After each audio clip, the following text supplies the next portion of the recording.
Assalamualaikum warahmatullahi wabarakatuh. Alhamdulillahi rabbil alamin. Wassalatu wassalamu ala ashrafil anbiya'i wal mursalin nabiyyina Muhammadin wa ala alihi wa sahbihi ajma'in. Wa ba'd. Saudaraku para perindu surga Allah Subhanahu wa taala, surat Ali Imran menarik sekali. Dia merupakan satu dari 7 surat yang terpanjang dalam Al-Quran. Dari namanya Ali Imran, yang artinya adalah keluarga Imran. Saudaraku para perindu surga Allah Subhanahu wa taala, surat Ali Imran adalah satu-satunya surat yang diberi nama dari nama seorang manusia biasa. Itu yang disepakati oleh para ulama, ya. Adapun Luqman, terjadi khilaf di antara para ulama. Ada yang mengatakan beliau adalah seorang nabi, ada yang mengatakan beliau adalah seorang manusia biasa.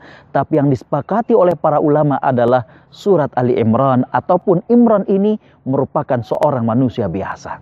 Bagaimana seorang manusia biasa namanya bisa diabadikan oleh Allah Subhanahu wa taala di dalam Al-Qur'anul Karim dan menjadi satu daripada 7 surat terpanjang dalam Al-Qur'an.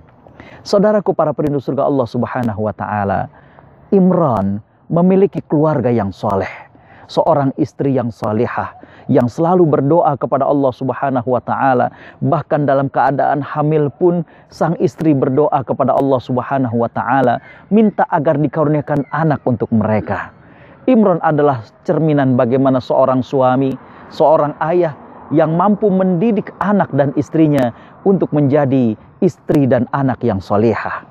Tapi saudaraku para perindu surga Allah Subhanahu wa taala, pernahkah kita meneliti lebih dalam lagi tentang surat Ali Imran? Ada beberapa fakta yang kita dapati. Yang pertama adalah bahwa ternyata Imran sendiri dalam surat Ali Imran tidak diceritakan oleh Allah Subhanahu wa taala. Pelajarannya bagi kita adalah bahwa keberhasilan mendidik anak ternyata bukan jaminan dari orang-orang yang hebat saja, bukan jaminan orang-orang yang terkenal saja, bukan jaminan orang yang bergelar saja. Saudaraku para perindu surga Allah Subhanahu wa taala, orang yang tidak terkenal sekalipun, orang yang mungkin kurang hartanya, orang yang mungkin status sosialnya tidak terlalu tinggi, tapi asalkan mereka sungguh-sungguh mendidik anak mereka, maka saudaraku para perindu surga Allah Subhanahu wa taala, anak mereka, keturunan mereka bisa menjadi anak-anak yang soleh, menjadi anak-anak yang bermanfaat untuk umat dan lain sebagainya.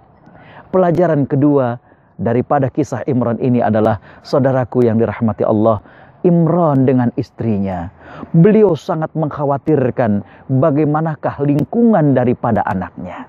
Sebelum mereka mengkhawatirkan bagaimana makan minumnya, bagaimana berpakaiannya, ternyata Imran dan istrinya, mereka memikirkan bagaimanakah lingkungan untuk putri mereka. Karena itulah mereka kemudian menjadikan putri mereka tinggal di tempat ibadah dan dipantau terus oleh paman mereka, yaitu Zakaria alaihissalam. Saudaraku para perindu surga Allah Subhanahu wa taala, begitulah semestinya kita. Bagaimana kita khawatir dengan hal yang lebih mendasar dari anak kita, pergaulannya, agamanya, bagaimana ibadahnya. Saudaraku para perindu surga Allah Subhanahu wa taala, bulan Ramadan merupakan bulan pelajaran kepada kita untuk semakin bagaimana kita mendekat kepada Allah Subhanahu wa taala.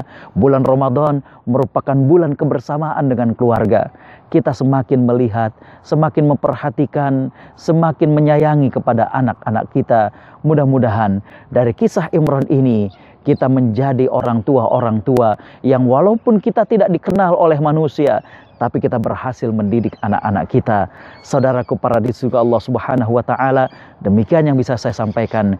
Jazakumullah khairan. Wassalamualaikum warahmatullahi wabarakatuh.